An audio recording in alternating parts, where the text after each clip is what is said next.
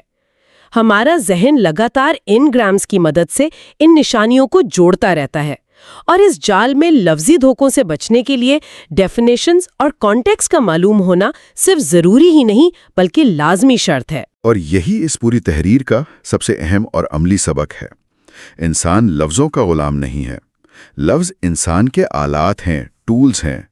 ان آلات کو احتیاط سے استعمال کرنا، ان کی حدود کو پہچاننا اور بحث میں سبٹرفیوجز کا شکار ہونے سے بچنا ہی اصل دانش مندی ہے۔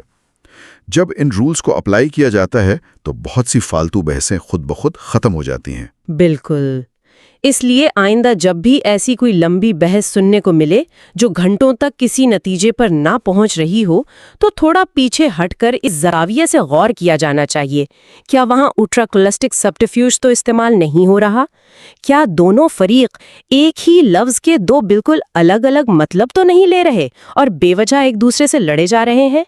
اکثر اوقات مسئلہ خیالات کا نہیں بلکہ صرف لفظوں کے دھوکے کا ہوتا ہے۔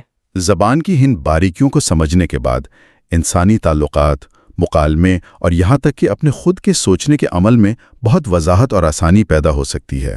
تو یہاں ایک آخری فکریہ سوال چھوڑ کر اس گفتگو کو سمیٹتے ہیں۔ اگر ہمارا ہر لفظ، ہر سوچ اور ہر تصور صرف ہمارے اپنے ذاتی اور پرانے تجربوں یعنی ہمارے اپنے انگرامز کی ہی پیدائش ہے تو کیا یہ واقعی ممکن ہے کہ جب بات کی جائے تو دوسرے شخص کے ذہن میں ٹھیک وہی تصویر بن رہی ہو جو پہلے شخص کے ذہن میں ہے؟ یا ہم سب اپنے اپنے انگرامز کے بنائے ہوئے الگ الگ جزیروں پر بیٹھے ایک دوسرے کو صرف آوازیں دے رہے ہیں؟ علم اور معنی کی دریافت کا یہ سفر ایک مستقل عمل ہے۔ سیکھنے اور غور و فکر کرنے کا یہ سلسلہ یہاں ختم نہیں ہوتا۔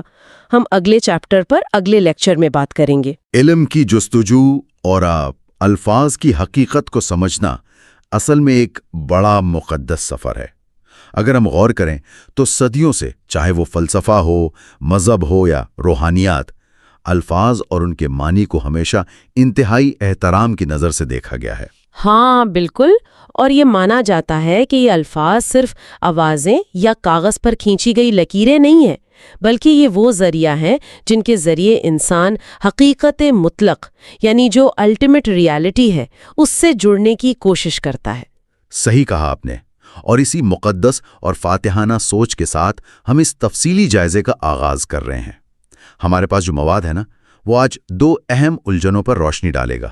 ایک تو یہ کہ حسن یا خوبصورتی کی آخر تعریف کیا ہے، اور دوسرا یہ کہ خود بڑے بڑے فلسفی میننگ یا معنی کے لفظ کو کس طرح غلط استعمال کرتے ہیں۔ صحیح، تو ہمارا مقصد آج یہ سمجھنا ہے کہ جب انسان خوبصورتی یا معنی جیسے الفاظ استعمال کرتا ہے تو دراصل وہ کیا کہنا چاہتا ہے، اور کیسے زبان کا غلط استعمال صدیوں پر محیط بحثوں کو جنم دیتا ہے۔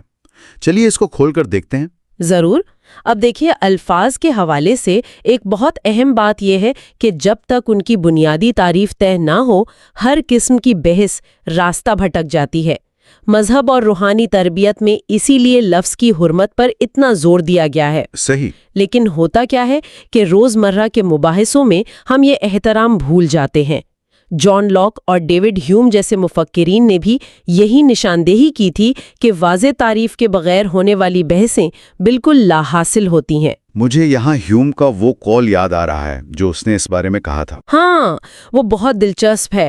ہمیں کہتی ہیں کہ جب الفاظ کے معنی واضح نہ ہوں تو بحثوں میں فتح ہتھیاروں یا ٹھوس منطق سے نہیں ملتی بلکہ فتح ملتی ہے فوج کے موسیقاروں اور بگل بجانے والوں کی خطابت سے۔ یعنی جو شخص جتنا لچیلا دار اور جذباتی انداز میں اپنی بات پیش کرے گا، لوگ اس کی آواز کے جادو میں آ کر اس کی بات مان لیں گے، چاہے بنیادی نقطے میں کوئی ٹھوس حقیقت موجود ہو یا نہ ہو۔ بالکل ایسا ہی ہے، اور یہ تب ہوتا ہے جب لفظ ایک ہو لیکن اس کے معنی ہر شخص کے ذہن میں الگ الگ ہوں۔ اب حسن یا بیوٹی کے لفظ کو ہی لے لیجئے۔ جو تحقیق ہم دیکھ رہے ہیں اس میں حسن کی تقریباً 16 مختلف تعریفیں بیان کی گئی ہیں۔ 16 الگ تعریفیں؟ باپ رے! ہاں، سوچئے، جب لوگ آرٹ، فطرت یا کسی بھی چیز کی خوبصورتی کی بات کرتے ہیں تو وہ ان 16 میں سے کسی ایک پہلو کا ذکر کر رہے ہوتے ہیں، لیکن انہیں لگتا ہے کہ سامنے والا بھی بالکل وہی مطلب لے رہا ہے جو ان کے ذہن میں ہے۔ یہاں سب سے دلچسپ بات یہ ہے کہ ان تعریفوں کا آپس میں کوئی تعلق نہیں ہوتا۔ اگر ہم ان 16 تعریفوں کو تھوڑا آسان بنائیں تو انہیں ہم 3 اہم حصوں میں تقسیم کر سکتے ہیں۔ پہلی قسم سادہ خصوصیت یا سمپل کوالٹی کی ہے۔ ہاں، جس میں حسن کو ایک ایسی چیز مانا جاتا ہے جس کی ایک مخصوص شکل یا فارم ہوتی ہے۔ بالکل، جیسے کسی پھول کی پتیوں کی بناوٹ ہو گئی یا کسی عمارت کا ڈیزائن۔ لوگ دیکھتے ہیں اور کہتے ہیں کہ اس کی شکل خوبصورت ہے۔ یہ تو ہو گیا پہلا حصہ۔ لیکن الجھن وہاں پیدا ہوتی ہے جب لوگ اس سادہ تعریف سے آگے بڑھتے ہیں۔ دوسری قسم پیچیدہ تعلقات یعنی کمپلیکس ریلیشنز کی آتی ہے۔ یہاں حسن صرف شکل تک محدود نہیں رہتا۔ تو یہاں حسن کو فطرت کی نقل مانا جاتا ہے یا کسی خاص میڈیم کا بہترین استعمال؟ صحیح، اور اس میں ایک بہت اہم تعریف یہ بھی شامل ہے کہ خوبصورتی دراصل کسی عظیم ذہن، جسے ہم جینیس کہتے ہیں، اس کی تخلیق کا نام ہے۔ تو اب اگر کوئی شخص مونا لیسا کو خوبصورت کہہ رہا ہے تو ہو سکتا ہے وہ اس کی شکل کے بجائے لیونارڈو دا ونچی کے جینیس ہونے کی بات کر رہا ہو۔ یہ پوائنٹ واقعی بہت اہم ہے۔ اور پھر تیسری قسم آتی ہے جو ان سب سے مختلف ہے، نفسیاتی اثرات یا سائیکولوجیکل ایفیکٹس۔ اس نظریے کے مطابق خوبصورتی باہر کسی چیز میں نہیں بلکہ اس اثر میں ہے جو وہ چیز دیکھنے والے کے اندر پیدا کرتی ہے۔ ہاں، وہ اثر جو خوشی دے یا جذبات کو ابھارے یا دیکھنے والے کے اندر ہمدردی پیدا کرے اور زندگی کی حرارت کو بڑھائے۔ اس میں ایک اور دلچسپ قسم کا تجربہ بھی شامل ہے جسے سینستھیسس کہتے ہیں۔ سینستھیسس کا تصور واقعی توجہ طلب ہے۔ یہ ایک ایسی کیفیت ہے جہاں انسان کے مختلف حسی تجربات یعنی سینسز ایک ساتھ مل جاتے ہیں اور ایک مکمل متوازن تجربہ فراہم کرتے ہیں۔ تو اب فرض کریں کہ دو لوگ کسی آرٹ گیلری میں کھڑے ہیں اور ایک تصویر پر بحث کر رہے ہیں، تو ہو سکتا ہے ایک شخص اس کے سمپل کوالٹی یعنی رنگوں اور لکیروں کی بات کر رہا ہو، اور دوسرا شخص اس تصویر سے پیدا ہونے والے سائیکولوجیکل ایفیکٹس یعنی اپنے اندر ابھرنے والی خوشی یا ہمدردی کی بات کر رہا ہو۔ لفظ دونوں حسن استعمال کر رہے ہیں لیکن ان کی بحث لا حاصل ہے کیونکہ ان کی بنیادی بالکل الگ ہے۔ اور شاید اسی ہی فن اور لٹریچر میں بحثیں کبھی ختم نہیں ہوتی۔ روپرٹ بروک کی مثال یہاں بہت فٹ بیٹھتی ہے، جس نے کروچے اور جی مور جیسے مفکرین پر شدید تنقید کی تھی۔ اس کی تنقید کی بنیاد یہی تھی کہ یہ لوگ آرٹ میں صرف ایک ہی مشترک خصوصیات ڈھونڈنے کی ضد میں مبتلا تھے۔ کروچے کی تو کوشش تھی کہ ایستھیٹک یا جمالیات کا لفظ آرٹ اور عام ادراک دونوں کے لیے ایک ہی معنی میں استعمال ہو۔ وہ ایک ایسا واحد اصول طے کرنا چاہتا تھا جو ہر جگہ لاگو ہو سکے۔ لیکن روپرٹ بروک نے اس کوشش کو مسترد کیا۔ بروک کا ماننا تھا کہ جب انسان کہتا ہے کہ یہ خوبصورت ہے تو ضروری نہیں کہ اس کا ہمیشہ ایک ہی مخصوص اور منطقی مطلب ہو۔ آرٹ اتنی وسیع اور جذباتی چیز ہے کہ اسے کسی ایک خصوصیت کے پیمانے میں قید کرنا صرف ایک ذہنی الجھن پیدا کرتا ہے۔ اس ضد کو دھیان میں رکھتے ہوئے اگر ہم زبان کی بنیادی ساخت پر غور کریں تو زبان کے دو انتہائی اہم اور مختلف کردار سامنے آتے ہیں۔ ایک حقیقی یا علمی استعمال جسے سمبولک کہا جاتا ہے اور دوسرا جذباتی یا تخلیقی استعمال جسے ایموٹیو کہتے ہیں۔ سمبولک استعمال کی سب سے آسان مثال ایسے دی جا سکتی ہے کہ آئیفل ٹاور کی اونچائی 900 فٹ ہے۔ یہ ایک ایسا جملہ ہے جسے پھیتا لے کر ناپا جا سکتا ہے۔ صحیح، یہ سچا یا جھوٹا ثابت کیا جا سکتا ہے۔ اس میں کسی کے جذبات کا تو کوئی عمل دخل نہیں ہے۔ بالکل نہیں۔ لیکن دوسری طرف جب کوئی شاعر کہتا ہے کہ شاعری ایک روح ہے، یہ پہاڑ مجھے اپنی طرف بلاتا ہے، تو وہ کوئی سائنسی معلومات یا فیکٹس تھوڑی دے رہا ہے۔ وہ دراصل سامنے والے کے اندر ایک خاص جذبہ یا رویہ بیدار کر رہا ہے۔ یہ زبان کا ایموشنل استعمال ہے، اور یہاں ایک ایسی بے تکی غلطی ہوتی ہے جو صدیوں سے انسانوں کو الجھا رہی ہے۔ لوگ ایموشنل زبان کو سمبولک پیمانوں پر پرکھنے کی کوشش کرتے ہیں۔ اگر اسی بات کو ہم مذہب اور روحانیت کے تناظر میں دیکھیں تو مسئلہ اور بھی واضح ہو جاتا ہے۔ ہاں، کیونکہ مذہب اور روحانی تربیت کا اصل مقصد ہمیں طبیعت یا کیمسٹری کے اصول سکھانا نہیں ہے۔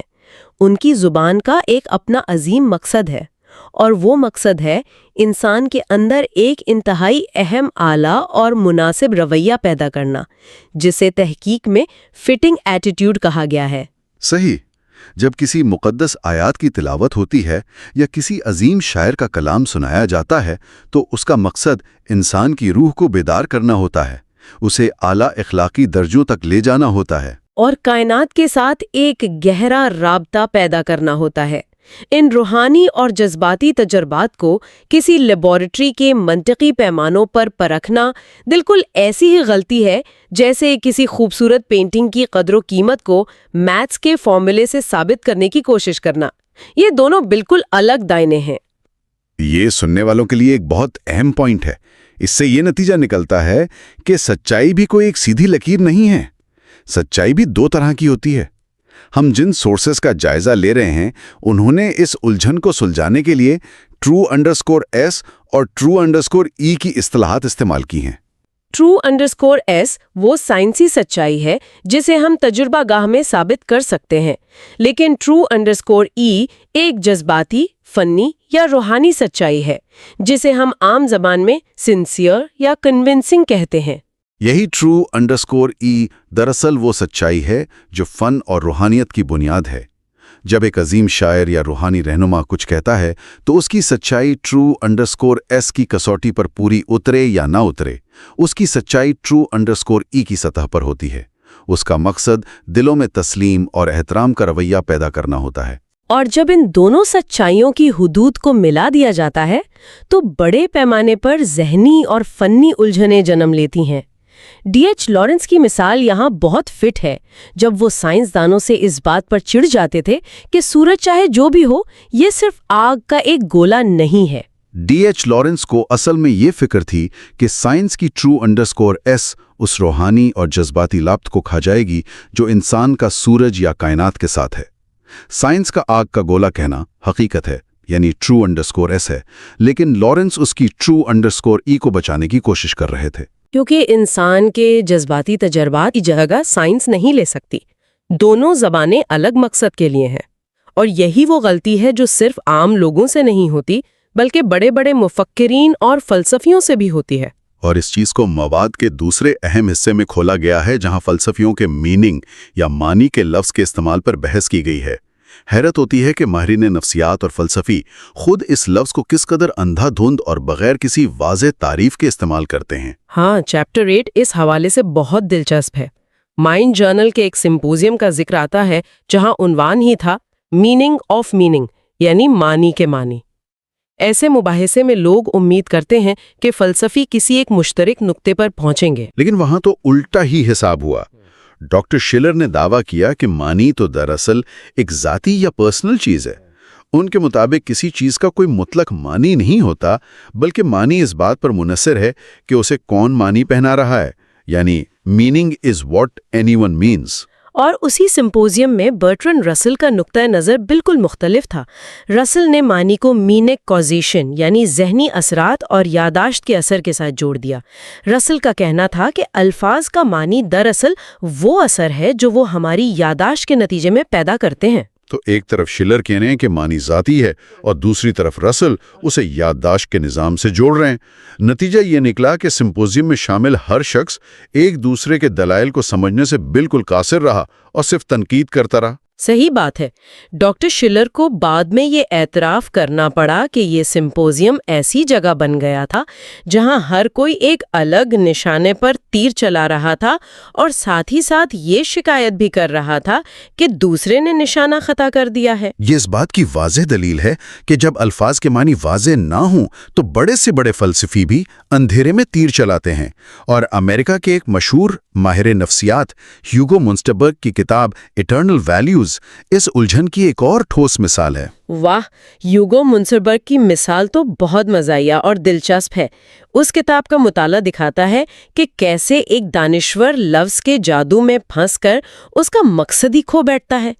کتاب کے آخری 46 صفحات میں میننگ کا لفظ 58 دفعہ استعمال ہوا۔ اور ایک جگہ تو انہوں نے عجیب و غریب منطق پیش کی۔ انہوں نے لکھا کہ آئیڈینٹیکل ریکرنس مینز ویلیو،